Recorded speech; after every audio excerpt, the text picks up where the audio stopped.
Hell yeah, this is so freaking cool! Solo Leveling is the perfect example of that people will gas up any ass piece of media if you have an edgelord as the MC. Okay, I didn't ask. I read through the entirety of Demon Slayer, and I have the privilege to say that the story is absolutely dog shit. The show is 100% carried by animation. Look, can you just get out of my house and let me enjoy my show? Demon Slayer anime is only carried by its quality of animation and fights. It would never be so popular if it would never been animated by a low-budget studio.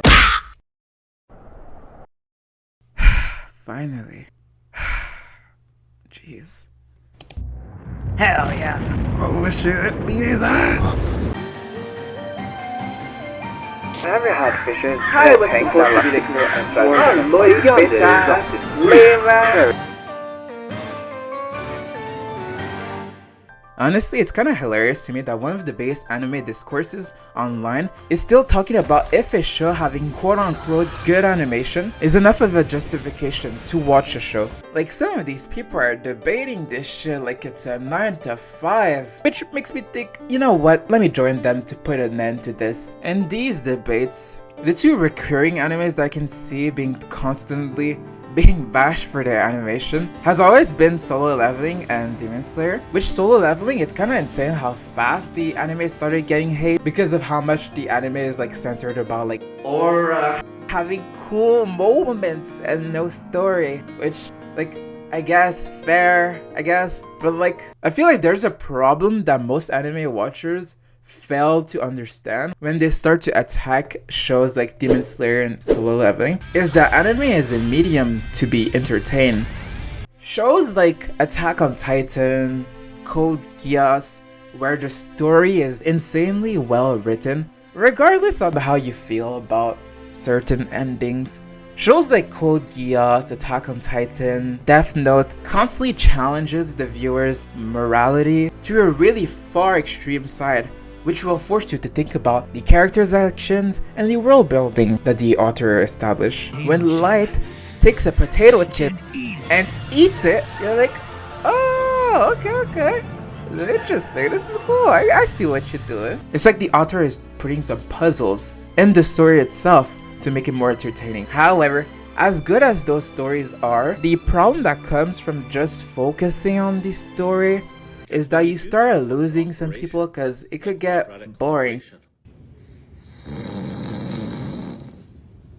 Like I said, the goal when watching an anime or even any like movies or shows, the goal is to be entertained. So you can constantly put all of those story moments where two characters are going at it for fucking millenniums.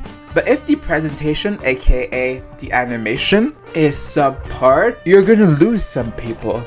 And this is not a diss to Attack on Titan's animation, because up to season 3, I'd say the animation is consistently pretty good. And I really like the art style of Studio Mappa, but I would be obviously lying if sometimes there were a bit of inconsistencies with the animation.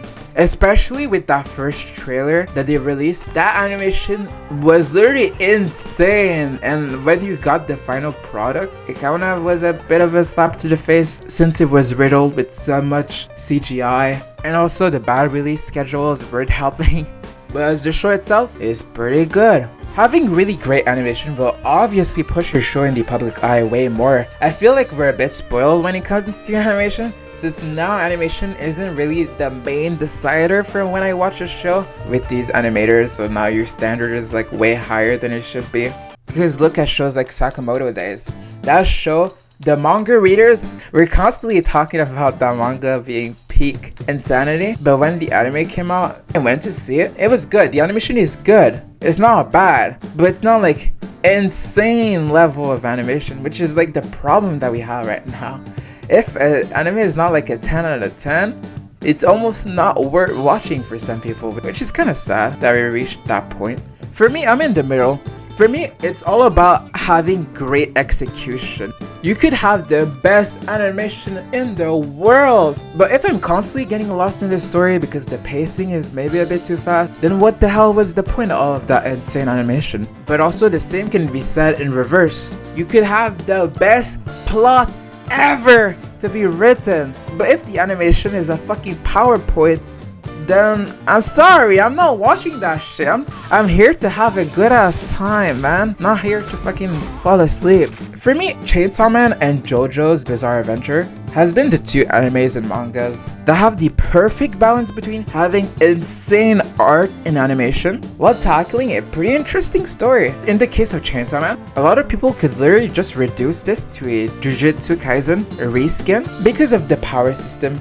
However, as you go deeper into the manga, you realize really quickly that damn, this is like hella interesting. This is like about life. The story in this feels real. The characters that you have, their story, you could probably pinpoint a person that you know in real life that is like this. Which is one of the few aspects that I really like about Chainsaw Man. The story feels very genuine.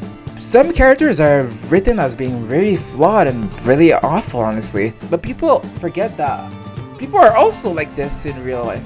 And in the case of JoJo's Bizarre Adventure, the power system being the stands is such a freaking creative way to think of. And the story itself of JoJo's Bizarre Adventure is not even that freaking deep. Well, think about like the main villains. Dio. Dio is literally a villain that's just being petty for the sake of being petty. And you know what? He's my favorite villain of all time. I remember people gassing the hell out of Ninja Kamui because the animation was insane. I saw some clips of the first episode and I can see that it was really cool. But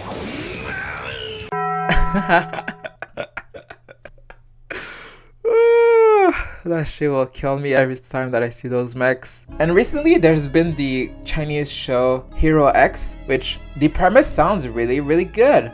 It's like a show about like heroes. However, I'm just gonna wait till the show is actually over so I can binge it because I don't want another Ninja Kamui situation. Anyway, what was the point of this video? I don't know. Let people enjoy what they want to watch without being a fucking dickhead.